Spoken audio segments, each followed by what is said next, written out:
મિત્રો નમસ્કાર।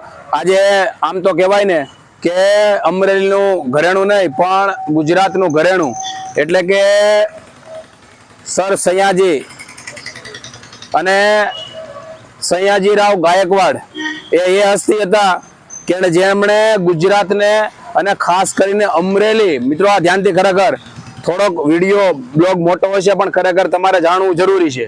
જે સયાજીરાવ ગાયકવાડ સાહેબ હતા એણે સૌ પ્રથમ વાર કોઈ બાળકોને મફત શિક્ષણ આપવાની શરૂઆત કરી હોય ને એમાં કોઈ જાતિ જ્ઞાતિ નથી। કોઈ પણ બાળક નાનું હોય એને મફત શિક્ષણ આપવાની શરૂઆત કરી હતી ને તો સયાજીરાવ ગાયકવાડ સાહેબ હતા। અને સયાજીરાવ ગાયકવાડ સાહેબે સૌ પ્રથમ અમરેલીમાં મફત શિક્ષણની શરૂઆત કરી હતી। અને ખરેખર એ ગર્વની વાત કહેવાય કે આજે જે તમે પાછળ જોઈ શકો છો એ રાજમહેલ છે અને 1892 એટલે કે 1892 સમથિંગ 1900 આજે 2024 હાલે મિત્રો।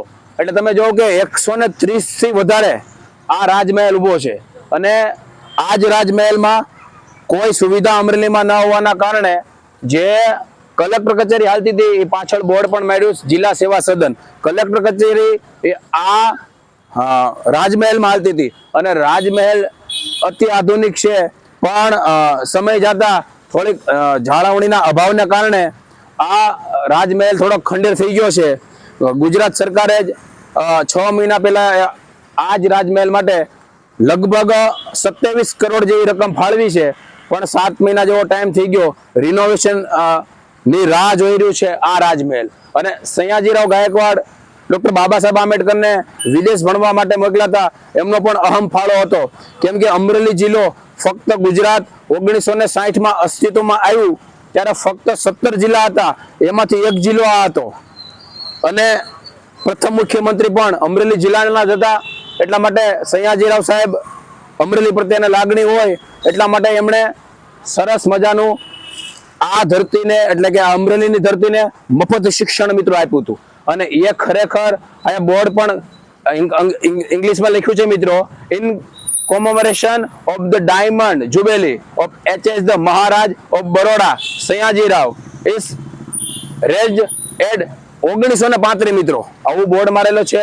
અને વડોદરાના એક રાજા તરીકે એનું સરસ મજાનું યોગદાન છે। અને જે અમે સર્કલે ઉભા છીએ એક્ઝેક્ટ SP કચેરી એક રોડ જાય છે, એક જાય છે સિટીમાં અને બીજો રોડ જાય છે એ સિવિલ હોસ્પિટલ તરફ। આ અમરેલીનું સૌથી મોટું સર્કલ છે મિત્રો, બાકી બીજા સર્કલો છે એ સાવ નાના છે અને આ સર્કલ છે એ સૌથી મોટું છે। પણ દુઃખ સાથે કહેવું પડે છે કે આવી જૂની ઇમારતો આજે ખંડેર હાલતમાં હોય તો ખરેખર બહુ દુઃખ થાય મિત્રો। હું તમને બીજું પણ જે કલેક્ટર કચેરી આ ચાલતી હતી અને એ કલેક્ટર કચેરી અત્યારે તો ટ્રાન્સફર કરી દેવામાં આવી છે કેમ કે જે સુવિધા વધવાના કારણે જ્યારે સુવિધા નથી ત્યારે કલેક્ટર કચેરી આમાં બેસતી હતી। પણ મારું એ પણ કહેવાનું કે જ્યારે પણ જરૂર હતી, જ્યારે કોઈ પૈસાની સુવિધા ન હતી, કોઈ ફેસિલિટીની સુવિધા ન હતી ત્યારે આ સરસ મજાનો રાજમહેલ છે એ ઊભો હતો। એક્ઝેક્ટ મારી પાછળ તમે જોવો છો કે જિલ્લા સેવા સદન એ નવી જિલ્લા છે પહેલા ત્યાં બેઠી કલેક્ટર કચેરી, અત્યારે હાલમાં નવી કલેક્ટર કચેરી બની છે તે અત્યારે કલેક્ટર સાહેબ અને આખી મામલતદાર કચેરી તે ત્યાં છે। તો આવું સરસ મજાનું સયાજીરાવ સાહેબનું જીવન હતું અને ગરીબ, ખાસ કરીને ગરીબ લોકોને ભણાવી અને આગળ વધારનાર અને બાળકોને મફત શિક્ષણ અને અમરેલીથી શરૂઆત કરનાર।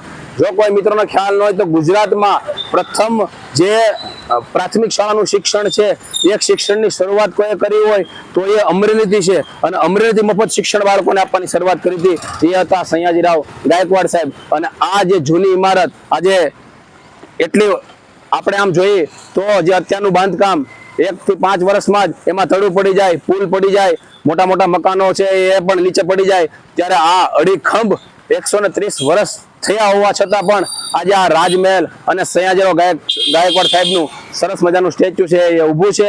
ખરેખર આવા જે રાજા હતા એને ધન્યવાદને પાત્ર છે અને એ રાજા હતા એ કોઈ પણ જાતના જ્ઞાતિ જાતિના ભેદ વિના આવો લોકો માટે કામ કરતા હતા। અને જો ખરેખર આવા રાજા અત્યારે હયાત હોત તો ખરેખર ભારતને વિશ્વગુરુ બનાવતા લગભગ કોઈ રોકી ના શકત મિત્રો. મોટો બ્લોગ બન્યો છે, વિડીયો મોટો બન્યો છે, પણ તમે આ વિડીયો જોજો જેથી સયાજીરાવ ગાયકવાડે શું કર્યું હતું એમ નહીં કે એક જ જ્ઞાતિના બાળકો માટે, તમામ બાળકો માટે તેમણે આ પ્રાથમિક મફત શિક્ષણની સુવિધા કરી હતી અને એની અનુસંધાને સરસ મજાનું આજે આ રાજમહેલ ઊભું છે મિત્રો. મોટો બ્લોગ થઈ ગયો છે. નમસ્કાર. જે કાંઈ મિત્રો મારા છે એને આ વિડીયો જોવા વિનંતી છે. જય ભારત.